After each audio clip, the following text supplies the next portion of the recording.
can just it's super easy, right? Like it's just your name, and that's already the first question. Then you press next, and then it will it will ask you questions about the household, right? So if you press a star, it will send you to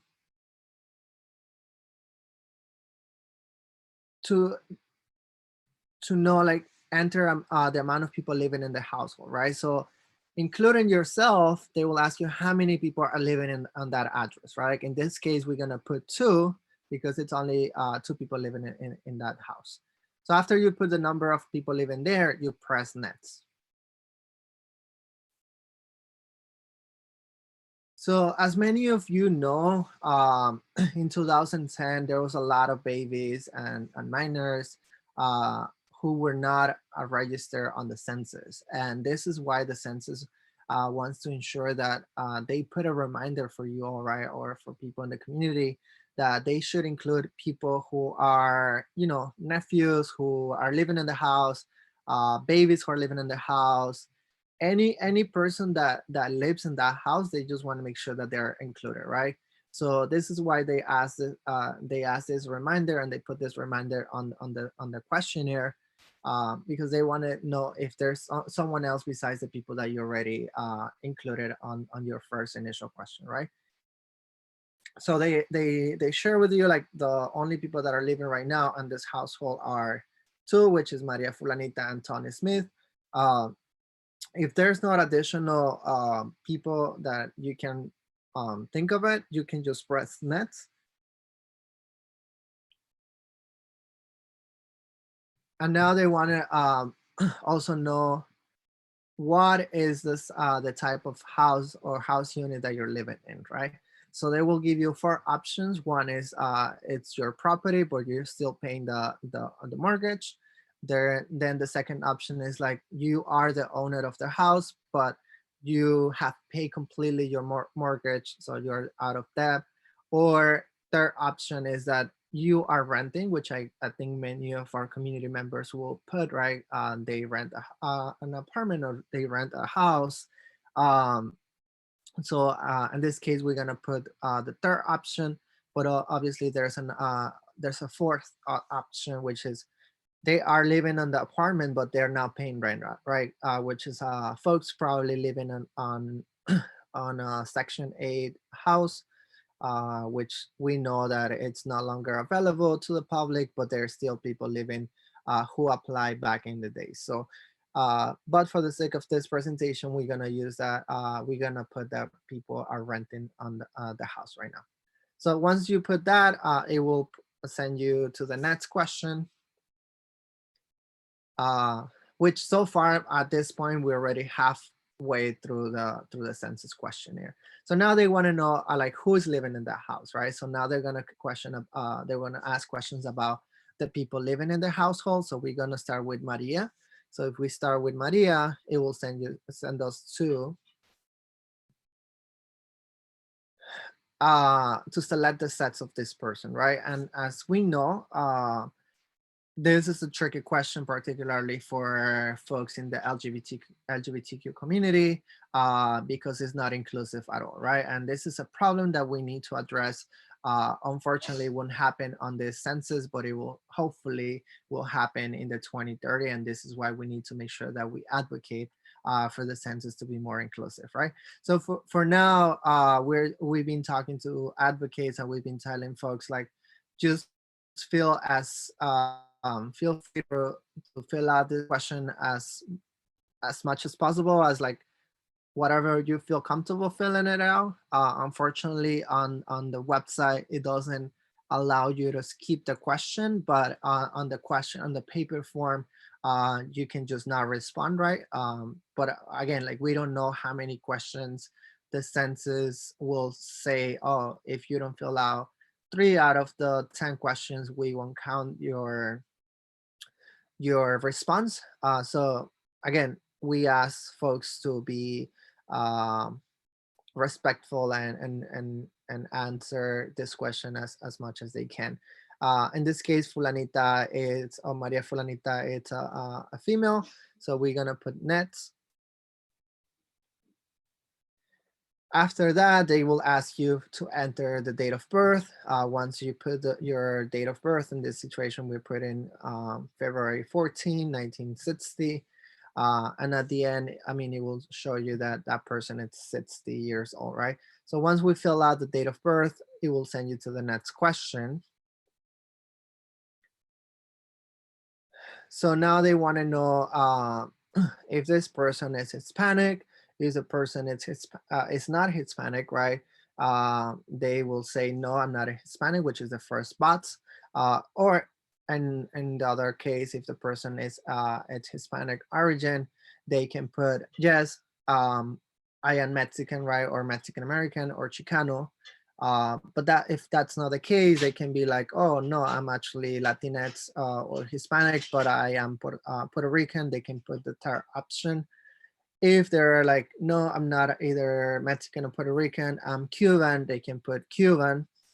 But obviously there's many other people from Latin America, so they can say, well, I'm actually none of those, right? But I am Latino, but I'm from Colombia. So that's why we put people have the option to type up their country of origin. So if they're Colombian, they can put Colombian. If they are from Venezuela, they can just put Venezuela. So it allows for folks to include their nationality.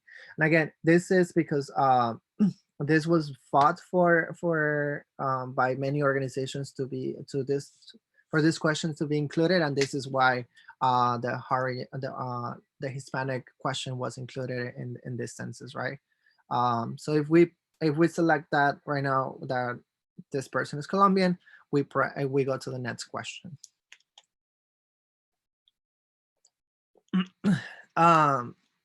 I think this is the $1 million question, because a lot of people are super confused and super confused about like, what should I put, right?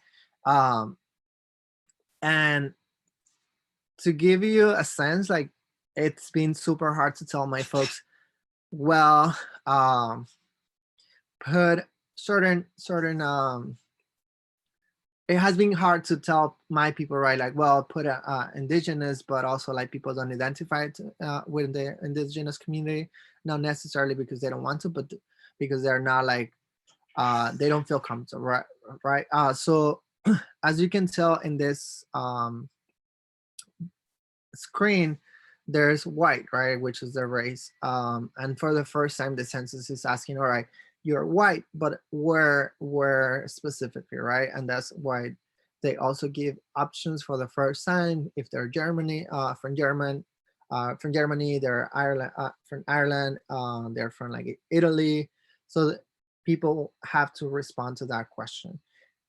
But also there's Black, right, or African American, so people can choose that second option. And there's a third option, which is indigenous or native from Alaska, which folks, and there's many other options, and we'll show you in the next slide. But for now, I just want to make sure that people, at least for Latinx community, what I've been telling my folks is that at the end, there's an option that says other.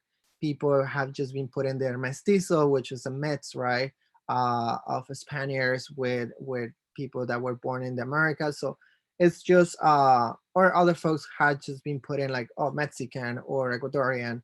Again, like, there's not a specific answer for this. I think a lot of people have millions of questions about this, so it's just been hard to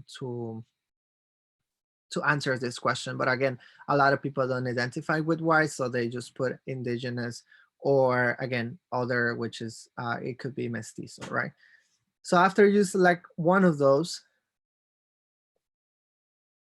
it will go into the second person, right? And pretty much it will be the same process. If we continue or press star, now the only, I think, difference in this question is that now they want to know what is the relationship between Tony Smith and Maria Fulanita, right? In this case, I want to use a roommate, but there's a list of folks, a list of relationship to the other person here. As you can see, it can be the mother, it can be the spouse, it can be the brother, it can be the step dad, right? But for this case, we're gonna use roommate or compañero de casa, which is a lot of folks that are renting a room in within, you know, families from different countries. So I want to use I'm gonna use roommate, and then I'm gonna press. So I'm roommate with Maria Fulanita. I'm gonna press next. I will say that I will identify that as masculine or male. Then I will press next. Then again, just as the same as we did before, I'm gonna put my date of birth. And then I will say I'm 19 years old, which I'm not. And then a lot of people are like, well, if I'm renting to someone, but I'm not, like that person is from Colombia and I'm from Ecuador, would I just automatically say that I'm Colombian as well? And the answer is no. Each individual has a different, can answer a different question and different origin, right? So, so as you can tell here, Maria Fulanita was from Colombia.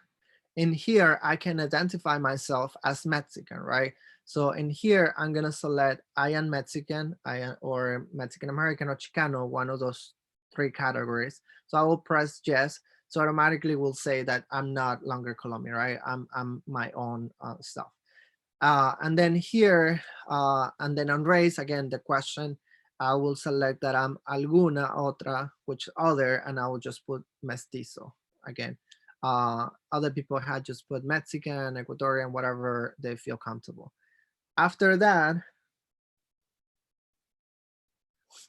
this is kind of like the end, right? So it will send you to the last question. So if you press next or comenzar, is again ensuring that everyone is counted only once. And due to COVID, a lot of people are like a lot of college students are going back to their homes. However, the Census Bureau is saying that even if they go back home, the college has the responsibility to count those people, right? So they shouldn't be counting on their household or like people filling out their census at home, because the college campuses will be doing the counting for them. So in this case, they just want to verify that none of the people that you are putting in your census form are actually in other places, such as college campuses or people traveling on for purposes of their work, or they are in prison, because again, the prisons and jails will do their own counting. So if neither Maria Fulanita or Tony are living on those on those on those places, just put none of them live in there, and then just press next. And this is the end, right? This is the end. So where you can you either can edit your answers, or you can just press send, right? So a lot of people are saying, oh my god, like I forgot to include my nephew who's coming from Mexico. He's coming on a visa, but he's staying for like 2 years, right? Or like, oh, my cousin that lives in Arkansas is coming to live in New York for like the next 5 years. So that person's gonna live in that community from now on, right? So that person should be counted in New York rather than Arkansas. So if you want to make edits, you just go to edit the questionnaire and you add that person. But if you are like, not only those two people live on the camp, I mean on my house, you just press submit, right? Enviar el cuestionario. And then once you just submit, it will send you to this landing page, which is, thank you for completing the census questionnaire. You will get a confirmation code. I suggest people to like just take a picture or something, um, because I mean, again, like no one is going to verify this information except you, right? But again, this is just like saying you did it, you did your civic duty for the next 10 years. um, Thank you, and we will see you in 2030, right? So that means also that you already did your part, and funding is coming towards your community. I will suggest to take a picture and post it on social media to encourage other people to fill out the census, because again, more than ever we will need those fundings for communities of color and just in general, right? So far, maybe like we can stop for like a couple of questions if people have, and then we can go into like if they don't have a code, right? I don't know if there's questions that people have.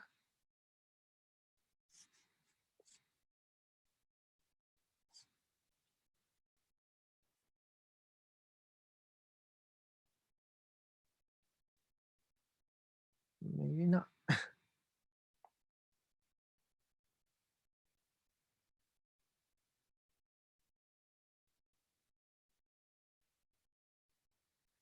All right, I guess if there's no questions yet, how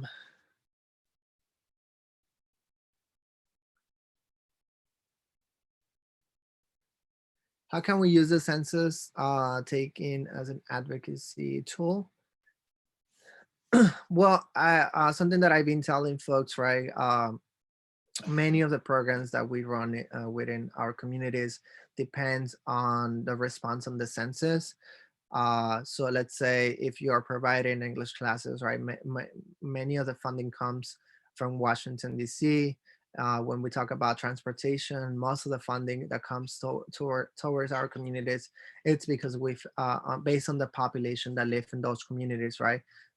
Here in New York, a lot of people complain about the MTA, right? And particularly in the area of Queens. But then when we see the numbers of the people that completed the census, only 60% of them fill out the census. Uh, and actually one of the lowest, right? And then when I talk to community members, I tell them, I share with them, right? Let's put it in money, on money perspective, right? Like if instead of receiving $100 for every person, we only get $60, right? Because only 60% of those community members fill out the census. So people started to realize, wow, like that's a lot of money that we're losing. And I'm just like, yes, multiply those $100 by thousands of people that didn't fill out the census, right? So that's how I've been using the census as a way to engage the community and to like kind of agitate them to fill out the census. And and yes, I think when we think about the census, the people that are being the most vulnerable and the most like um, who actually fill out the census the least are Latinx the Latinx community and just people of color in general, right? And that's because we've been targeted by not only the Trump administration but like previous administrations, certain states, right? Like in 2010, Arizona was Phoenix, Arizona was one of the cities with the lowest response. And why that happened, it was because SB 1070 was happening at the same time, right? Targeting POC communities and terrorizing our communities to not fill out the census, to not share information with the Census Bureau and with any other agencies, because people had the fear that that information could be used against them. So we need to ensure that people understand that this information will not be shared with any agency, right? That the census is just for statistical purposes, and that the information is secure for 72 years, and there's actually like punishment for those people that decide to share information with other agencies. So now I think I'm gonna stop with the questions. I'm gonna go into like, what if I don't get my invitation to fill out the census, right? So um, Ben, if you can put back the presentation, we can just finish the last piece. Great, thank you.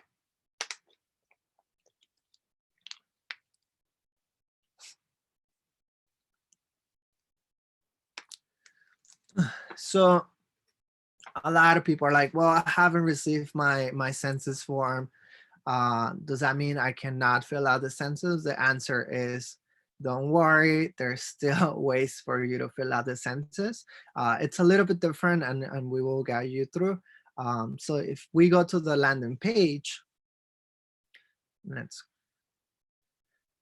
or yeah, once we go after the landing page, again, it will send us directly to the, to put our census code, right? If you don't have it, it's fine. On the bottom, you can see, si usted no tiene una identificación, if you don't have a census ID, click here. So if people haven't received the census form ID, or like they got lost in the mail, or they live in a basement, right? Which a lot of the folks are not receiving in New York because they live in basements. It's okay. They can still go into the page and say, I don't have a census ID, and they will press the census ID and it will send them to this page.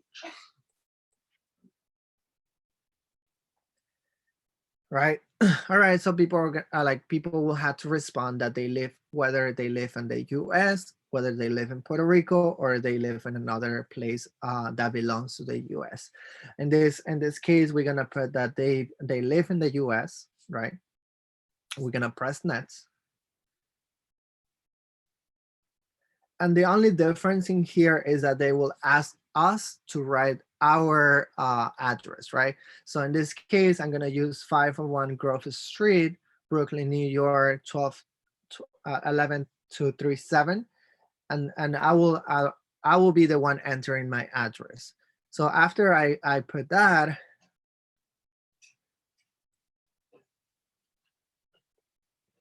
wait, did it? Okay, so I will, after you submit that, you will press enviar or send, and it will send you again to the same landing page, or to the next question, to the next page, which is entering your name and the whole questionnaire. So that's the only difference that you will see without your census code. But again, besides that, everything will be the same. In this case, you will be the one entering your address manually, rather than just verifying that the information that was sent to your house is the right one. Again, it's just ensuring that you are entering yourself the address that you're living in. After you submit enviar or send, again, it will just send you to the landing page, again, to the first question, which is your name and your phone number. I don't know why I don't have it in this presentation. I think it's in the Spanish, but again, anything else will be different. Everything else will be the same thing as we went through the presentation. The name, the where you're gonna be living on April 1st, the gender, etc., etc. So if we go to the next, it's unfortunately for those folks that are homeless, right? Or you might know someone that lives on the streets right now. So they can still fill out the census no matter what. And again, the form, it's a little bit slightly different. So if we go into the page again, it will look like this. Again, it will ask you to and again, you don't have a code, right? You will press there, then it will send you to if that person lives within the US or Puerto Rico or any other place, we will put the US. But then it will ask you if it has an address. Like when in this case, if the person is homeless, we're gonna put no. And then it will just ask you super simple questions, right? It will ask you, all right, so since we don't have an address, tell us where are you submitting this people's information, right? In this case, I'm gonna put that this person is around Jackson Heights area in New York and the zip code, right? And then it will ask you like to describe where this person more or less usually it's around. And for this part, I'm just gonna put that that person like most of the time spends their day or nights at Flushing Meadow Parks. And that's pretty much what they're gonna ask you. So if you press next, so after you submit that, it will ask you next, and they will ask you to verify that information again, because they're living on the street. Like we don't have a specific address. If people feel comfortable putting their address or like an organization's address, also you can do it. But again, if someone is homeless, you can just add that into this data, right? So after you confirm that that person lives in Jackson Heights, New York, you will press next.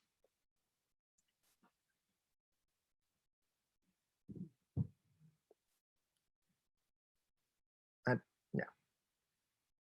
So I think that will be it. I mean, I think it's just enviar, and again, it will send you like a thank you verification, but it's not a lot of information because again, like you don't know that person who's living on the streets. Um, and that's that those are like the two differences between or like the difference between having a code and not having a code, and someone who lives on the streets and it's homeless. um I don't know if I was clear. If people have questions, uh please let us know. We're here to support us as much as we can. um and again, I know there has been a lot of questions or concerns for people not receiving their census codes.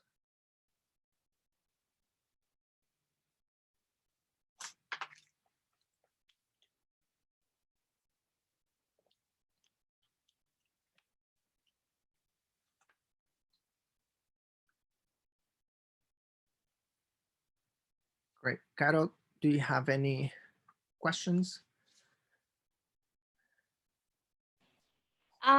Well, maybe people are wondering when's the deadline to fill out the census?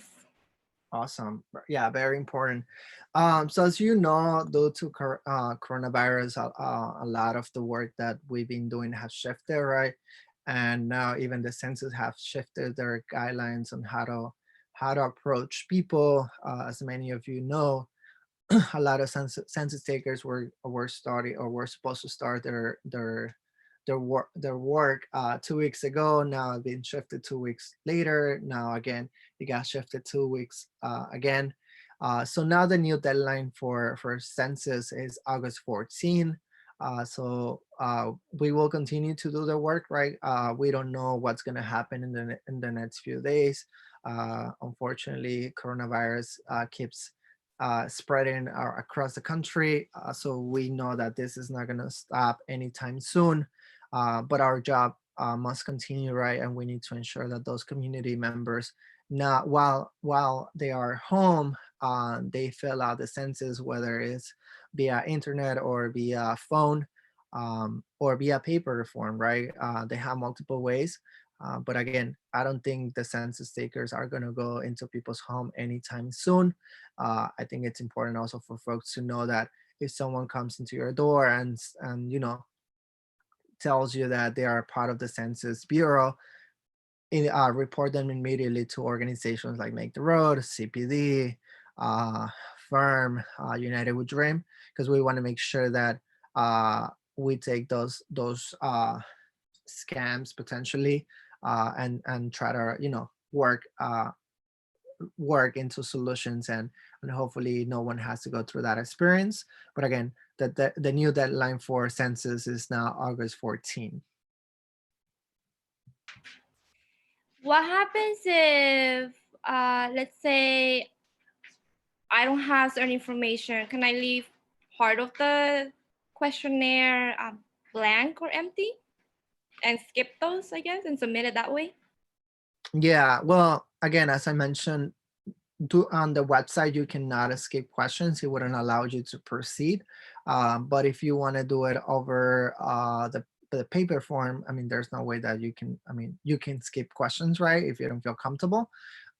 But unfortunately, via online, you cannot skip questions.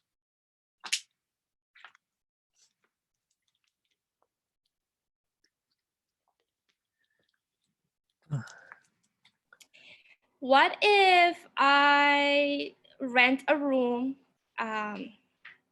with a family and maybe they submitted these, you fill out the census, but I don't know if they included me. What should I do then?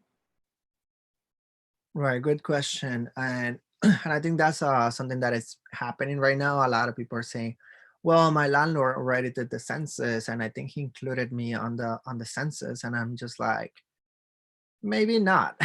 Maybe that's not necessarily what's happening, right? Because as you can see in the presentation, as you can saw the presentation, there's specific questions regarding your information, such as your date of birth. I don't think any landlord, besides going and picking up the rent or the checks, right, uh, is asking you for your date of birth precisely. So we need to ensure that people still get counted, and again, if the Census Bureau is saying like, oh, maybe there's two Marias already that register in that address, they will reach out to you via phone. But again, if they reach out to you, they will ensure that once you pick up the phone, they will be like, hey, this is the Census Bureau. We're just ensuring that the information that you provided to the Census Bureau, we just want to verify that information.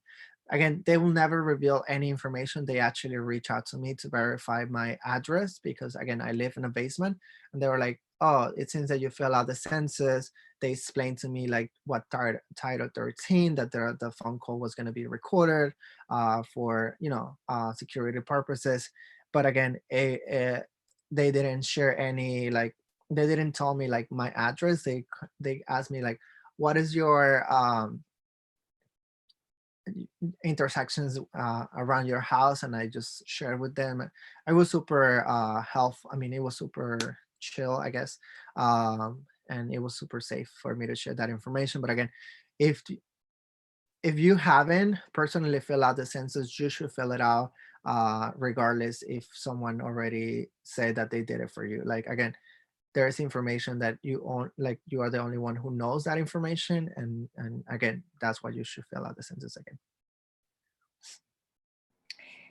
If the Census Bureau contacts me, how can I verify that it's them and not somebody trying to scam me? Well, as I mentioned before, right, like I think there's four critical points that you should notice. One is that the Census Bureau will never ask you for a donation. The Census Bureau will never share any information via phone with you or ask you for like your immigration status. They will never ask you for like where you work or where you if you have health insurance, which I think some are the questions that I've been hearing from community members who have been scammed by other folks, right? Um, so those are like kind of points that you should know that the Census Bureau will never ask. And if you get into that point, I feel like those are like already red flags for you to like just hang up and like reach out to community organizations who are doing a work on census, and for them to know, right?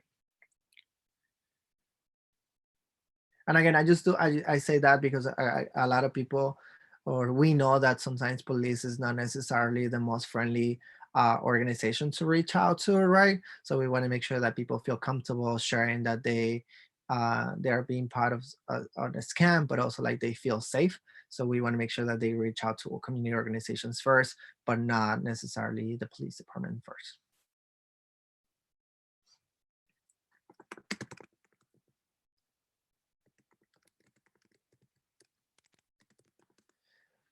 So I think those are mainly the most of the questions that we've been hearing. I mean, again, if you have more questions, feel free to reach out to us. Carolina, I don't know if you want to like close it up, and thank thanks everyone for joining us, and hopefully this was helpful for you and your organization. Yes, thank you so much, Tony, for the presentation and for doing this demonstration on how to fill out the census. Again, today, Census Day is just a day to elevate the census and, to get everyone, like a particular day to celebrate and make sure that we are getting everyone counted. But we still have until August 14th to fill out the census. Again, you can fill it out online, over the phone, or mailing the paper forms, which should be arriving soon, sometime next week. I think they'll be sending them out. If you have any questions, feel free to reach out to any one of us, or and encourage all of your friends to do it. I did mine a couple of weeks ago. It was very simple and very easy, and it didn't take me like 10 minutes, like they said, but you know, it depends on how big your household is, right? Make sure you count everyone that's living in your house, the babies too, and the children, if you have any roommates and stuff. So yeah, and that's it for all. Thank you all so much for joining us today on our live, and we hope to see you soon. They counted. Oh, also, if you don't want to have like the census enumerators coming knocking on your door, especially, you know, given the current situation, make sure you fill out the form as soon as you can. Awesome. Thank you, everyone. Bye.